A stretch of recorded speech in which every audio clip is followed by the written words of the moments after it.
Welcome guys. आज हम लोग क्या पढ़ेंगे? हम लोग आज पढ़ेंगे कूलम्स लॉ। ठीक है, तो पहले लास्ट क्लास का थोड़ा सा रिकैप कर लेते हैं। लास्ट क्लास हम लोगों ने क्या पढ़ा था कि हम लोगों ने पढ़ा था कि जो चार्ज है वो एक्चुअली क्या है, वो पार्टिकल का प्रॉपर्टी है। ठीक है, जिसकी वजह से अगर वो इलेक्ट्रिक फील्ड में जाती है वो चार्ज, तो क्या होता है, उससे फोर्स एक्सपीरियंस होता है। तो वही जो फोर्स था, उस फोर्स के बारे में हम आज पढ़ेंगे। ठीक है, तो ये फोर्स का ये जो पूरा कॉन्सेप्ट था, ये फोर्स का अमाउंट कितना होता है, वो किसने बताया था? हमें कूलम्स लॉ बताया था। ठीक है, तो पहले देखते हैं ये लॉ क्या है, उसके बाद में मैं एक्सप्लेन करूँगा। ठीक है, तो देखिए लॉ क्या है कि अगर द फोर्स ऑफ एट्रैक्शन और रिपल्सन, तो फोर्स है तो वो तो एट्रैक्शन भी हो सकता है, रिपल्सन भी हो सकता है। पता ही आप लोगों को, अगर लाइक चार्ज होगा तो रिपल्सन होगा, और अनलाइक चार्ज होगा तो एट्रैक्शन होगा। Between two point charges, point electric charges is क्या, ये याद बहुत इंपॉर्टेंट है, डायरेक्टली प्रोपोर्शनल टू किससे? Product of magnitude of the charges. तो चार्ज होगी, मान लीजिए यहाँ पे दो चार्ज है Q1 Q2। ठीक है, अब ये दो चार्ज है Q1 और Q2, तो जो फोर्स है दोनों के बीच में फोर्स क्या है? F मान लीजिए। तो ये जो फोर्स F है वो किससे प्रोपोर्शनल होगी? डायरेक्टली ये चार्ज और ये चार्ज का जो प्रोडक्ट होगा उससे। ठीक है, तो मैंने उसी को यहाँ पे लिखा हुआ है, F is directly proportional to Q1 into Q2। तो यहाँ पे एक वर्ड देखा आपने, मैग्नीट्यूड। मैग्नीट्यूड का मतलब क्या है? ये है मैग्नीट्यूड। इसका मतलब ये है कि अगर ये मान लीजिए माइनस है, ये प्लस है, फिर भी हमें उससे कोई फ़र्क नहीं पड़ता, हमें साइन कंसीडर नहीं करनी है। ठीक है, हमें बस वो मैग्नीट्यूड लेनी है। मैग्नीट्यूड का मतलब आपको फिर से बता देता हूँ। मान लीजिए -10 कूलम चार्ज था ये, तो क्या होगा, हमें बस 10 कूलम ही लेना है। यहाँ पे इसका वैल्यू 10 होगा। और अगर यहाँ पे मान लीजिए -20 कूलम था, तो हमको ये माइनस को कंसीडर नहीं करना है, बस यहाँ पे 20 लिखना है। ठीक है, तो वैल्यू ही लिखनी है। और फिर क्या होता है, ये जो फोर्स है, ये फोर्स फिर किससे? Is also inversely proportional to किससे? Square of the distance between the two charges. मतलब ये जो फोर्स है, ये चार्ज Q1 है और ये चार्ज Q2 है, दोनों के बीच का डिस्टेंस क्या है? R। तो ये जो फोर्स है, ये जो R है, इस पर कैसे डिपेंड करता है? Inversely proportional. समझ में आ गया? पर इसका स्क्वायर लेना पड़ेगा आपको। ठीक है, R की स्क्वायर लेनी पड़ेगी और वो इन्वर्सली प्रोपोर्शनल होगा। इसका मतलब ये हुआ, अगर डिस्टेंस ज़्यादा है तो क्या होगा? फोर्स ऑटोमेटिक क्या होगा? कम होगा। और डिस्टेंस अगर कम है तो फोर्स क्या होगी? ज़्यादा होगा। ठीक है, उसी तरह अगर ये चार्ज का जो वैल्यू है, ये अगर ज़्यादा होता है तो प्रोडक्ट भी ऑब्वियसली ज़्यादा होगा, तो फोर्स भी ज़्यादा होगा, क्योंकि वो डायरेक्टली प्रोपोर्शनल है। ठीक है, अगर इन दोनों की वैल्यू बहुत कम होती है, मान लीजिए 1 कूलम और उससे भी कम होती है, तो क्या होगा? जितना ये इसका वैल्यू कम होगा, फोर्स का वैल्यू उतना ही कम होगा। और ये दोनों का वैल्यू जितना ज़्यादा होगा, उतना ही फोर्स का वैल्यू भी ज़्यादा होगा। पर यहाँ पे उल्टा है, अगर डिस्टेंस का वैल्यू ज़्यादा है तो फोर्स क्या होगा? कम होगा। ठीक है, ये सब बात किसने स्टडी की थी? कूलम ने स्टडी की थी। ठीक है, स्टडी करने के बाद में उन्होंने लॉ दिया था। अब ये लॉ मैथमेटिकल फॉर्म में लिखे तो इस तरह होगा। ठीक है, अब इसको, ये दोनों रिलेशन को अगर हम कंबाइन करें तो यहाँ पे देखिए हम लिख सकते हैं F is proportional to Q1 Q2 by R square. ठीक है, अब ये प्रोपोर्शनलिटी अगर हम हटाएंगे तो आपको पता ही है यहाँ पे क्या आएगा? कांस्टेंट आएगा, जिसको K से डिनोट किया गया था। ठीक है, तो ये जो फॉर्मूला बना F equal to K Q1 Q2 by R square, ये क्या है? यही फोर्स है जो कि दो पार्टिकल था, दोनों का पार्टिकल के बीच में जो फोर्स काम कर रहा था, वो कौन सा फोर्स है? यही है। ठीक है, अभी देखिए ये K क्या है? K एक्चुअली क्या है? प्रोपोर्शनलिटी कांस्टेंट है। ठीक है, और K का वैल्यू कितना होता है? 1/4 पाई एप्सिलॉन नॉट। अब ये एप्सिलॉन नॉट क्या है? एप्सिलॉन नॉट एक्चुअली क्या है? Electric permittivity of free space. तो इलेक्ट्रिक परमिटिविटी क्या होती है वो मैं आपको बताऊंगा, पहले आप ये कंप्लीट कर लेते हैं। और K का वैल्यू कितना होता है? K इक्वल टू क्या है? 9 × 10⁹ न्यूटन मीटर स्क्वायर पर कूलम स्क्वायर। ठीक है, और ये एप्सिलॉन नॉट की वैल्यू कितनी होती है? 8.85 × 10⁻⁻12 न्यूटन पर मीटर स्क्वायर कूलम स्क्वायर। ठीक है, तो आई होप आपको ये समझ में आया होगा कूलम्स लॉ क्या है। तो ये तो बस स्टेटमेंट था, मैंने स्टेटमेंट को एक्सप्लेन किया, मीनिंग में बताऊंगा अभी आपको, तो आप इसको एक बार लिख लीजिए। ठीक है, मैं सब हटा देता हूँ ताकि आपको लिखने में दिक्कत ना हो।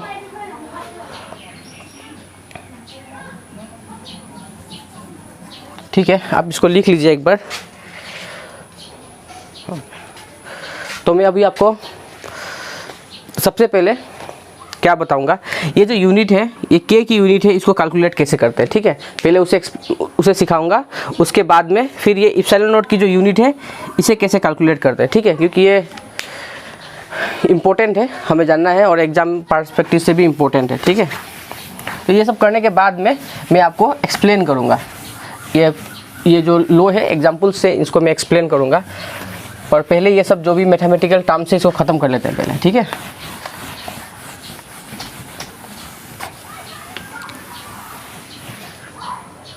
तो मान लीजिए आपको एक क्वेश्चन आ गया कि फाइंड द यूनिट एंड, ठीक है, डायमेंशन ऑफ के, ठीक है ना। तो देखिए ये डायमेंशन और यूनिट हमने क्लास 11 में ऑलरेडी पढ़ा था, तो जो भूल गए हैं वो आज सीख लेंगे। मैं यहाँ पे स्टेप भी लिखते जाऊँगा और जिन्हें याद है तो वो तो कर ही पाएंगे, ठीक है। सबसे पहले यूनिट और डायमेंशन निकालना है तो सबसे पहले क्या होना चाहिए, आपका फर्स्ट स्टेप क्या है, स्टेप 1 क्या है,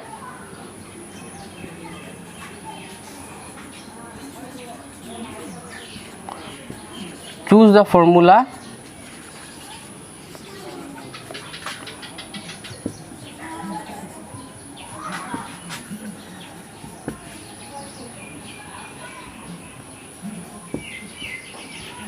ठीक है। सबसे पहले क्या करना है, जब भी हमको यूनिट और डायमेंशन निकालनी होती है तो सबसे पहले हमको क्या करना है, फॉर्मूला चूज करना है, ठीक है। तो हम लोग का पास फॉर्मूला कौन सा है, यही फॉर्मूला है, F इक्वल टू के Q1 Q2 by R square. यहाँ से के का आप फॉर्मूला बना लीजिए, तो के इक्वल टू क्या होगा, ये इधर आ जाएगी ना, तो F into R square by Q1 Q2, ठीक है, हो गया। अब नेक्स्ट आपको क्या करनी है, बोलिए, नेक्स्ट आपको क्या करना है, ये F का यूनिट लिखना है, R का यूनिट लिखना है, Q का, और ये Q1 और Q2 का यूनिट लिखना है, सबको फिर सिंप्लीफाई करना है तो आपका K का यूनिट मिल जाएगा, ठीक है। तो लिखते हैं स्टेप 2 क्या है, लिखिए unit of F। Unit of F क्या होती है पता ही होगा आपको, न्यूटन, ठीक है। फिर यूनिट ऑफ किसका, R का, वो क्या होता है, सब SI यूनिट लिख रहे हैं हम लोग, ठीक है। चलिए मैं लिख देता हूँ यहाँ पे SI यूनिट। फिर SI यूनिट ऑफ किसका, Q1। Q1 का क्या होगा, कूलम होगा, ऑब्वियसली वो हम लोगों ने लास्ट लेक्चर में मैंने आपको बताया था। Q2 का क्या होगा, C, ठीक है। देयरफॉर यूनिट ऑफ F क्या होगा, और not F, unit of K क्या होगा, वो आपको यहाँ से मिल जाएगा। देखिए यहाँ पे F है ना पहले, तो F की जगह में आपको क्या डालना है, न्यूटन। फिर यहाँ पे क्या है, R की जगह क्या डालना है, ये मीटर, ऊपर स्क्वायर था तो स्क्वायर डाल दीजिए। फिर नेक्स्ट क्या होगा, यहाँ पे Q1 की जगह में कूलम आएगा, Q2 की जगह पे क्या आएगा, इसकी जगह पे कूलम आएगा, ठीक है। अब इसको सॉल्व कीजिए, सॉल्व करेंगे तो क्या मिलेगा, न्यूटन, ये मीटर स्क्वायर, ये कूलम क्या हो गया, कूलम स्क्वायर हो गया, तो आपको क्या मिला, न्यूटन मीटर स्क्वायर पार को, ये अगर ये ऊपर जाएगा तो ये तो प्लस है, तो ये क्या हो जाएगा, माइनस, ठीक है। तो आई होप आपको समझ में आया होगा कि यूनिट कैसे निकालते हैं, ठीक है।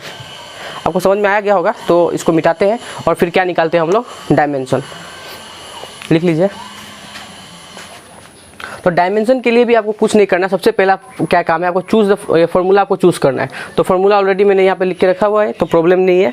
नेक्स्ट बस स्टेप्स में क्या करना है, थोड़ी सी चेंजेस करनी है। देखिए आपको क्या करना पड़ेगा, यहाँ पे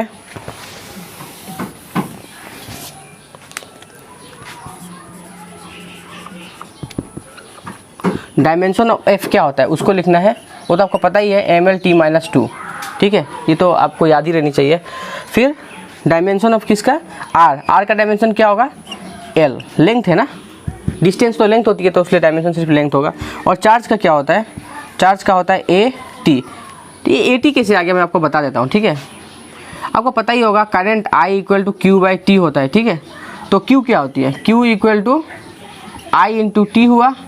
I का डायमेंशन A होता है और T का टाइम का डायरेक्शन कैपिटल T होता है। तो डायमेंशन ऑफ Q क्या हुआ, डायमेंशन ऑफ Q हो गया आपका AT, ठीक है।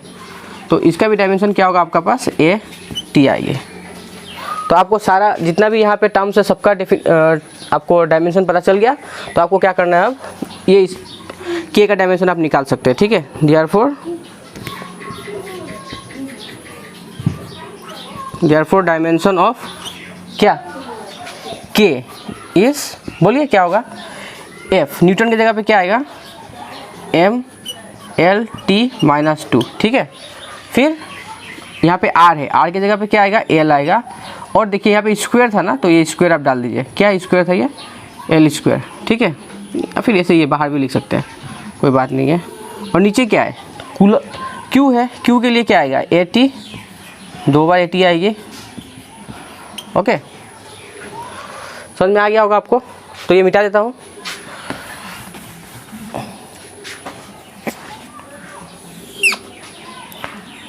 ओके, शायद यहाँ पे स्पेस सफिशिएंट होगा।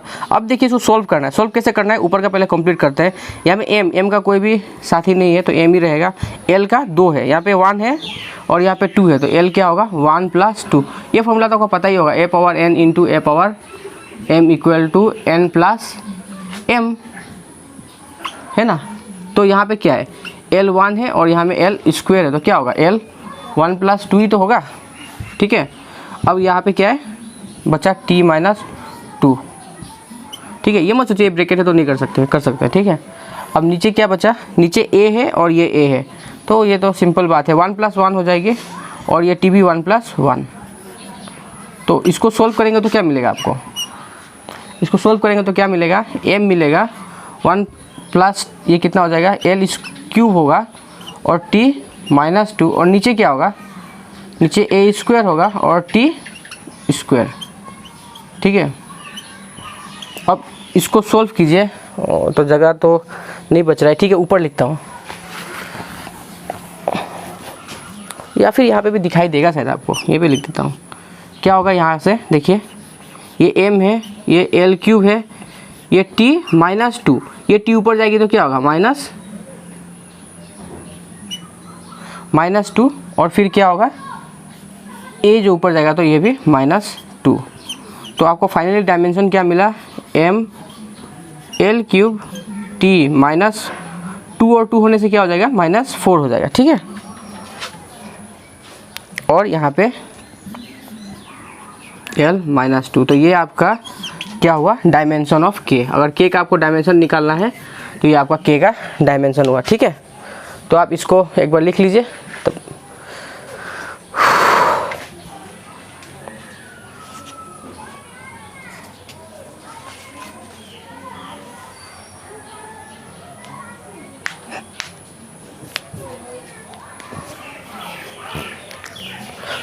तो आपको समझ में आ गया होगा कि k का यूनिट कैसे निकालते हैं और डायमेंशन कैसे निकालते हैं, ठीक है।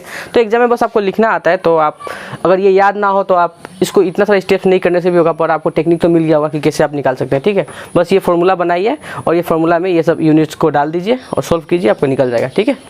अब चलिए हम लोग नेक्स्ट मूव करते हैं, क्या, यूनिट एंड डायमेंशन ऑफ क्या, किसका निकालते हैं, इप्सिलॉन नॉट का, ठीक है।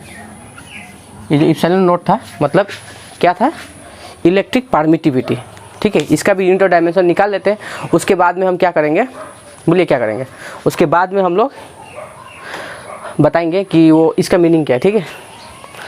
तो ये शायद हमको काम में आएगा, तो इसको मैं यहाँ पे लिख लेता हूँ, ठीक है।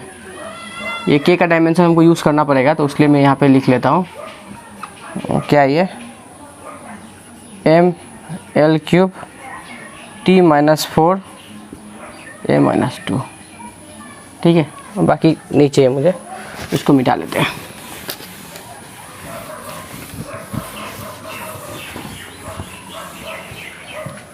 अच्छा, तो आपको अगर यूनिट निकालना है तो क्या करना पड़ेगा, सबसे पहले चूज़ द फॉर्मूला, ठीक है। आपको क्या करना है, सबसे पहले फॉर्मूला चूज़ करना है। तो अभी देखिए हमारे पास 2 फॉर्मूला है, एक तो ये है k = 1/4 पाई इप्सिलॉन नॉट, यहाँ से मैं निकाल सकता हूँ, ठीक है। और एक और फॉर्मूला है कि f = क्या था, f = k q1 q2/r²। k की वैल्यू यहाँ पे डाल दीजिए आप, क्या होगा 1/4 पाई इप्सिलॉन नॉट q1 q2/r², ठीक है। तो हम ये 2 फॉर्मूला से निकाल सकते हैं। तो अगर आपको यहाँ से निकालना है, मान लीजिए, तो आपको क्या करना पड़ेगा, सबसे पहले तो इसको इधर लानी पड़ेगी, तो क्या होगा 4 पाई क्यों ला रहा हूँ मैं, इप्सिलॉन नॉट को ही चाहिए, तो आप यहाँ पे ला लीजिए f × epsilon naught = 1/4 pi q1 q2/r², R square, ठीक है। तो एप्सिलॉन नॉट क्या होगा, epsilon naught will be equal to 1/4 pi F Q1 Q2 by R square, ठीक है। आप ये फॉर्मूला यूज़ कर सकते हैं, एक ये हो गया। एक तो आप ये यूज़ कर सकते हैं, अगर आपको यहाँ पे ये ज़्यादा इजी है, यहाँ पे के का अगर आपको पता है यूनिट और डायमेंशन तो आप इजीली निकाल सकते हैं, है कि नहीं। यहाँ से देखिए एप्सिलॉन नॉट क्या होगा, epsilon naught will be equal to 1/4 pi के। तो कौन ज़्यादा ईजी है, ये ज़्यादा ईजी है, तो मैं इसी को यूज़ करूँगा, मैं इसे यूज़ नहीं करने वाला हूँ, ठीक है। लेकिन हाँ एक बात ये है कि अगर आपको के का पता ना हो तो आप क्या करेंगे, तो आप ये फॉलो कीजिएगा, क्योंकि आपको एफ का तो पता ही होता ही है और Q1 Q2 और आर का तो पता ही है, तो आप सोल्व कर सकते हैं इस तरीके से, ठीक है। तो मैं इसे ही करने वाला हूँ क्योंकि ये ज़्यादा ईजी होगा और शायद एग्जाम में यही ज़्यादा अच्छा होगा, आपका टाइम भी बचेगा, ठीक है। अगर पर याद ना हो तो इसको यूज़ कर लीजिएगा, ठीक है। तो ये मैं फॉर्मूला सेलेक्ट कर लेता हूँ, के इक्वल टू क्या होगा 1/4 पाई एप्सिलॉन नॉट, ठीक है। तो यहाँ से एप्सिलॉन नॉट इक्वल टू क्या हुआ 1/4 पाई के।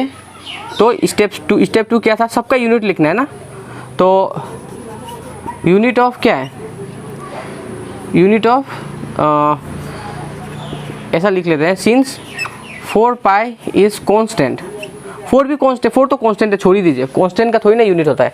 अब पाई क्या है, pi is also a constant, pi is constant, so it is unitless, ठीक है। और 4 भी बात यही है, 4 is constant, so it is unitless. तो बचा क्या, के, बचा आपके पास क्या, यूनिट ऑफ के। तो यूनिट ऑफ के जस्ट रिसेंटली हम लोगों ने निकाला था, क्या था, न्यूटन, ठीक है। फिर बताइए क्या था, न्यूटन मीटर स्क्वायर कूलम -2, ठीक है। न्यूटन मीटर स्क्वायर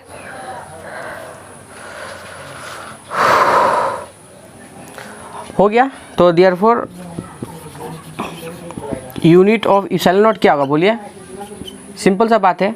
देखिए यहाँ पे 1 होगा, 1/4 पाई का तो यूनिट नहीं है, तो बस के का यूनिट लगाना है यहाँ पे। तो न्यूटन मीटर स्क्वायर पर कूलम इनवर्स, तभी क्या होगा, न्यूटन ऊपर आएगा, न्यूटन -1 और न्यूटन -2 और कूलम का ये प्लस हो जाएगा, ठीक है। तो ये इसका यूनिट हुआ, आपको समझ में आया होगा। पर आप इसके ये फॉर्मूला यूज़ करके करते तो क्या होता, 4 पाई तो यहाँ पे भी सेम कंडीशन होता है कि वो कांस्टेंट हो जाएगा। एफ का आपको डालना पड़ता है न्यूटन, यहाँ पे क्या डालना पड़ता है, बोलिए, आर का जगह में मीटर स्क्वायर होता, ये कूलम और ये भी कूलम स्क्वायर, तो बात एक ही होती।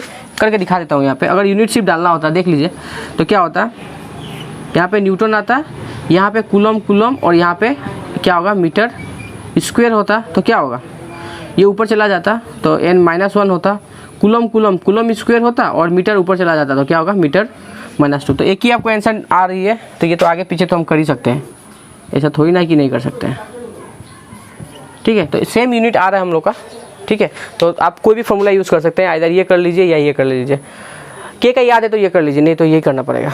अब देखिए हम डायमेंशन भी निकाल लेते हैं, तो डायमेंशन के लिए भी क्या करना है, फॉर्मूला सेलेक्ट करना है, तो यही फॉर्मूला मैं सेलेक्ट करता हूँ फिर से। तो ये कांस्टेंट है, तो ये यूनिटलेस नहीं है, अभी क्या हो गया, डायमेंशनलेस हो गया ये लोग, क्योंकि कांस्टेंट का भी कोई डायमेंशन नहीं होता है, डायमेंशनलेस, ठीक है। 4 भी डायमेंशनलेस हो गया। अब के का डायमेंशन क्या है, बोलिए, के का डायमेंशन क्या है, डायमेंशन ऑफ के क्या होता है, देखिए डायमेंशन ऑफ के क्या होता है, वहाँ पे मैंने उसलिए लिख के रखा था ml³ T-4 m-2, ठीक है। ये डायमेंशन हो गया, डायमेंशन हमेशा थर्ड ब्रैकेट में लिखा जाता है, ठीक है, इसको ये याद रखिएगा, ध्यान में रखना है। तो फिर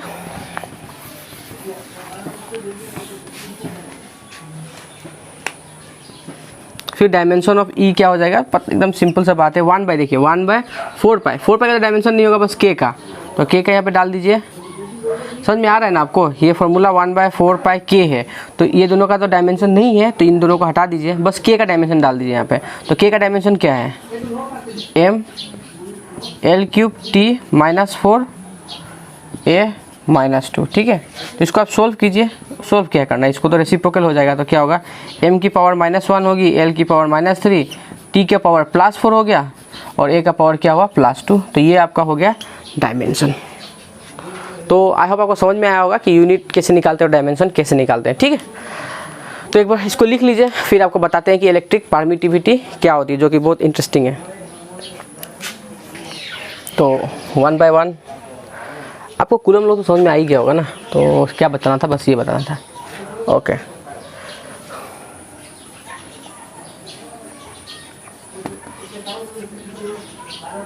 ठीक है, क्या ये मीनिंग ऑफ इप्सिलॉन नॉट। अच्छा सुनिए, मैं एक एग्जांपल से आपको समझाता हूँ, ठीक है। मान लीजिए आप यहाँ पे एक टॉर्च लिए है, ठीक है, एक टॉर्च लिए। अब टॉर्च से क्या निकलती है? लाइट। ये लाइट, ठीक है, लाइट निकल रही है और आप यहाँ पे खड़े हैं, ठीक। तो आपको यहाँ पे ये लाइट जो टॉर्च से निकल रही है, टॉर्च से, ठीक है, वो आपको डायरेक्टली आपके पास जा रही है।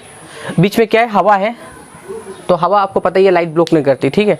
तो आपको यहाँ पे लाइट का जो इंटेंसिटी है वो साफ साफ फील हो रहा है, कितना ब्राइटनेस है लाइट का आपको पता चल रहा है, ठीक है। अब देखिए, अगर यहाँ पे मैं एक मीडियम डाल देता हूँ, यहाँ पे एक दूसरा एक सब्सटेंस डालता हूँ, मान लीजिए ये क्या है? ये ग्लास है, ये ग्लास है, तो क्या होगा? क्या पहले जितना आपको ब्राइटनेस दिख रहा था उतना दिखेगा? ऑब्वियसली नहीं दिखेगा, आपको कम दिखेगा, ठीक है। ये तो पता ही आपको, आपने प्रैक्टिकली एक्सपीरियंस भी किया होगा। जैसे घर में रहते हैं, खिड़की बंद होती है तो जितनी लाइट आती है, खिड़की खोल देते हैं तो उससे ज़्यादा लाइट आती है, ठीक है। तो ये थोड़ा सा क्या हुआ? लाइट को ब्लॉक किया, ठीक है। अब देखिए, ये ग्लास था, ये ग्लास का नाम मैं बोलता हूँ G1, ठीक है। G1 ग्लास मैंने पहले किया और आपने ब्राइटनेस देखा। मान लीजिए आपका ब्राइटनेस का वैल्यू क्या हुआ? क्या हुआ? एक नंबर मानता हूँ, मान लीजिए 10 है, ठीक है, यूनिट नहीं बता रहा हूँ।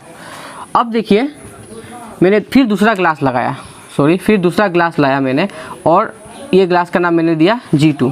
तो G1 के वजह से ब्राइटनेस आपको 10 मिला था और G2 के वजह से आपको ब्राइटनेस कितना मिला? मान लीजिए 5 मिला। तो इससे क्या पता चला कि G1 और जो G1 ग्लास थी वो ज़्यादा लाइट को पास करने दे रही थी, ठीक है, और G2 जो है वो लाइट को कम पास करने दे रही थी, इसलिए आपको क्या हुआ? ब्राइटनेस में क्या हुआ? डिफरेंस दिखने को मिला। वही है परमिटिविटी भी। तो परमिटिविटी एक्चुअली एक मटेरियल का होता है। मान लीजिए अब ये क्या है? टॉर्च नहीं है, अब ये क्या है? एक चार्ज है, ठीक है, चार्ज Q है। अब चार्ज से क्या निकल रही है? इलेक्ट्रिक फील्ड निकल रही है, और यहाँ पे एक और दूसरा कोई एक चार्ज है, ठीक है, क्योंकि इंसान रहेगा तो चार्ज का थोड़ी ना इफेक्ट पता चलेगा। चार्ज के लिए हमको चार्ज ही लेना पड़ेगा, ठीक है।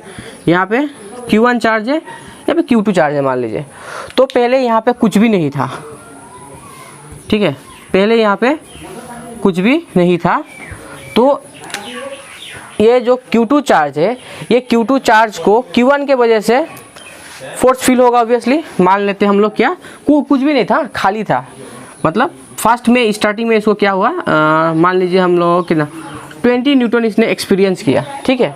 फिर मैं यहाँ पे एक मटेरियल डाल दिया, ठीक है, ये एक मटेरियल मैंने डाल दिया जिसको हम लोग डाइलेक्ट्रिक बोलते हैं, ठीक है, जो कि एक नॉन कंडक्टर होती है। एक डाल दिया कोई भी एक नॉन कंडक्टर मटेरियल, दोनों के बीच में मैंने डाल दिया, तो इसका नाम मैंने ऑब्वियसली G1 मान लिया। तो अभी इसका जो ये एक्सपीरियंस कर रहा है वो क्या हुआ?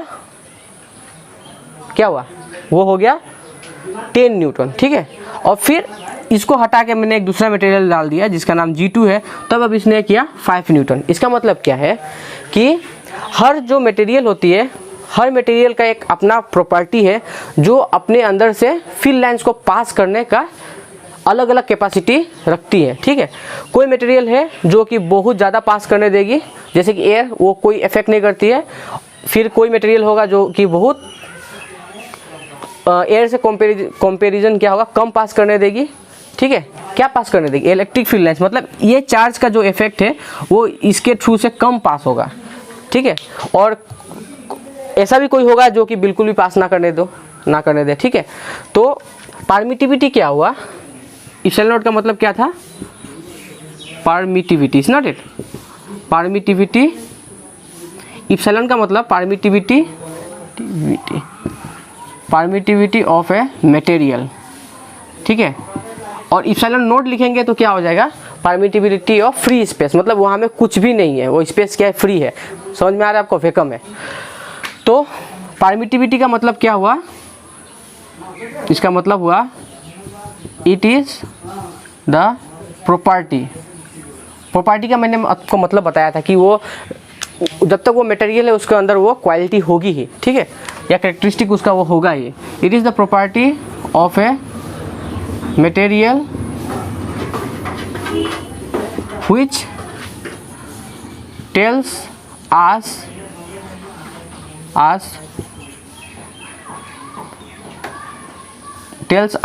to what extent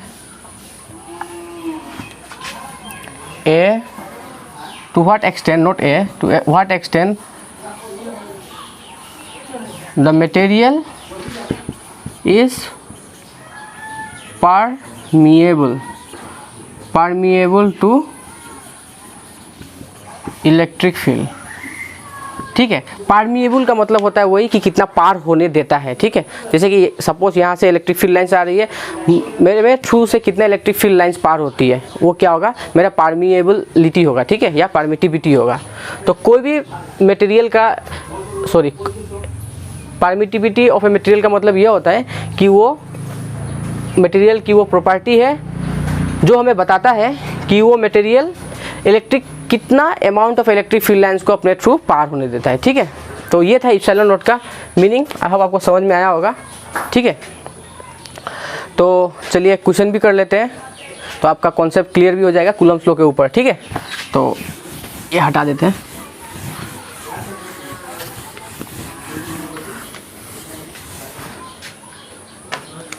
ठीक है, क्वेश्चन लिखता हूँ।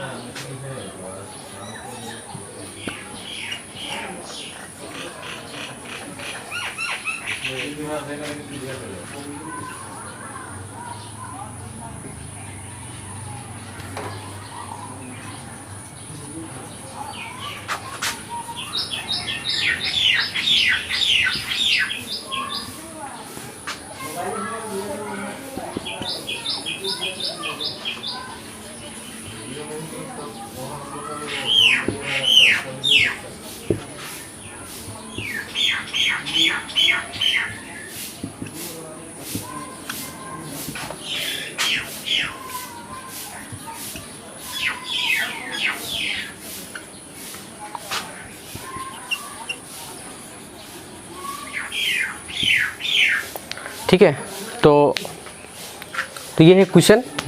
देख लीजिए क्वेश्चन में क्या बोला गया है।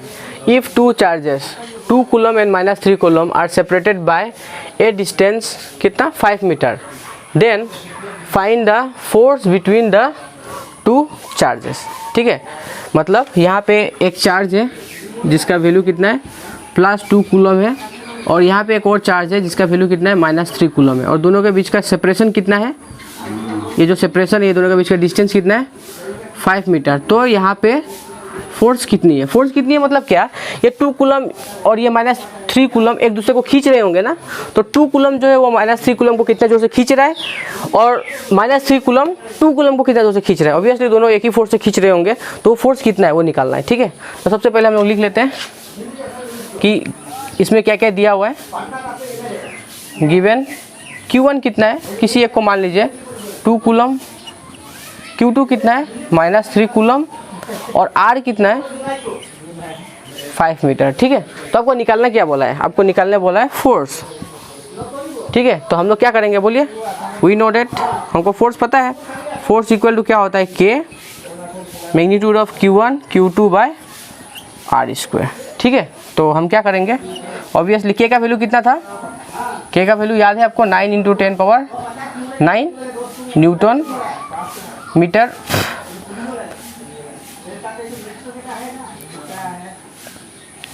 मीटर स्क्वायर पर कूलम स्क्वायर था, तो 9 × 10⁹ हुआ।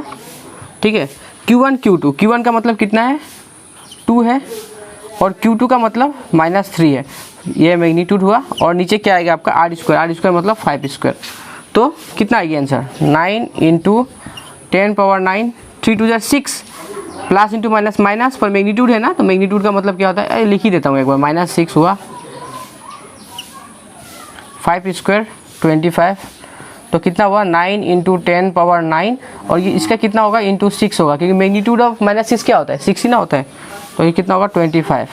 ठीक है, अब सॉल्व कर लीजिए, कितना होगा 6 9 कितना होता है बताइए 54 × 10⁶ डिवाइड बाय 25। अब डिवाइड कर लीजिए, ये 2 को डिवाइड कर लीजिए, कितना होगा 54, यहाँ में 25, 25 2 जार 50, 4 आया 0.0 1 टाइम 25, फिर कितना होगा 5 15 पॉइंट से फिर 0 आया, और ये कितने टाइम्स होगा 6 टाइम्स होगी, ठीक है।